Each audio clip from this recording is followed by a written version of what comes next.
Salut à toi.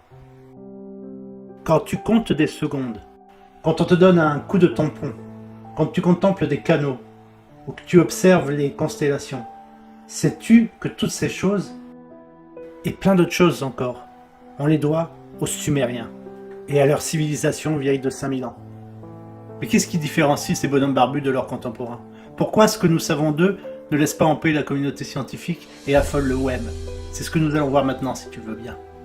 Ils disposaient d'une... et vantaient les mérites d'un mode de vie sain, d'une alimentation équilibrée. Les découvertes scientifiques faites par les Sumériens, leurs applications concrètes, et cela à une époque historique aussi ancienne, n'est pas une chose facile à comprendre pour les chercheurs.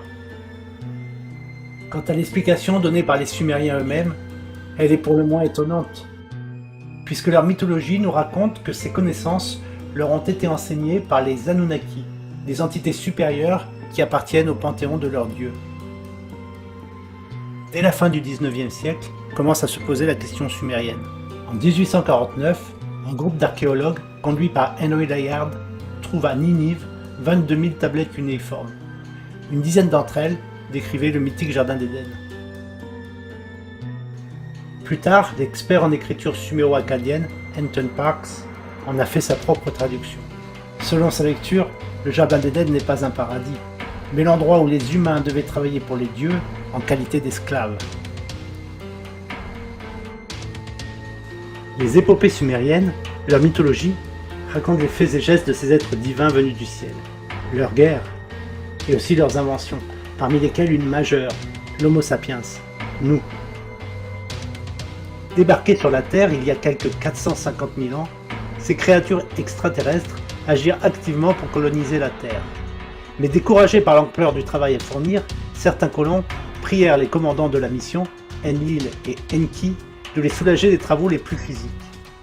De là leur est venue l'idée de créer les humains, pour leur faire effectuer les travaux harassants.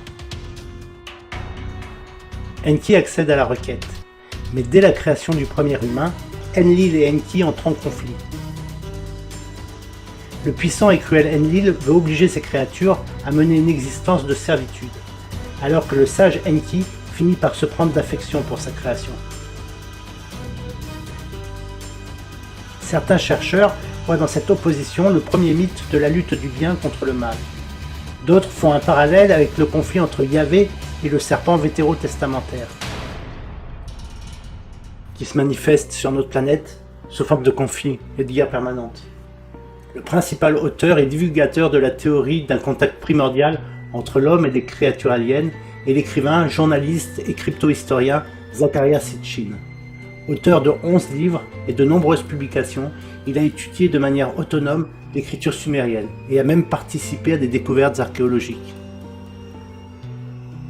Selon la théorie de Zecharia, les Anunnaki auraient créé l'homme en croisant leurs propres gènes avec ceux d'Homo erectus, pour ensuite l'utiliser pour l'extraction de matières premières, de l'or principalement, nécessaire à la protection de l'atmosphère alors en danger de leur propre planète, Nibiru. Sur la base de ces interprétations, Nibiru posséderait une large orbite elliptique allongée et traverserait notre système solaire une fois tous les 3600 ans. Depuis, pas mal de gens guettent l'approche de Nibiru, la planète des Anunnaki, qui est censée provoquer des catastrophes lorsqu'elle va passer à proximité de la Terre.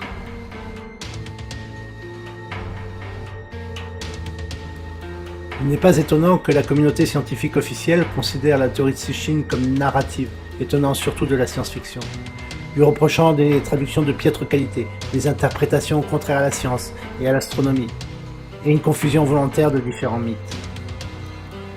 Il n'en demeure pas moins que 223 gènes humains parmi les plus de 30 000 qui composent notre génome n'ont aucun prédécesseur évolutionnaire.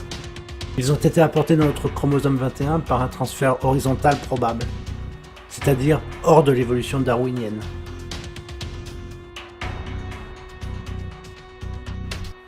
Alors selon toi, la logique, l'empathie, la compassion, enfin tout ce qui fait la spécificité de l'homme sur Terre, c'est le fruit de l'évolution ou de la sagesse et de l'astuce de Enki?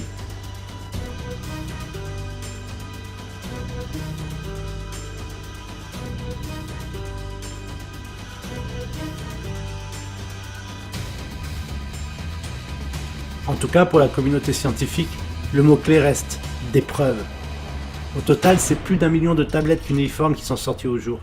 Peut-être que celle qui nous donnera une preuve n'est pas encore découverte. Qu'en penses-tu? Laisse ton opinion dans les commentaires. Et si tu as aimé cette vidéo, partage-la avec tes amis. Merci.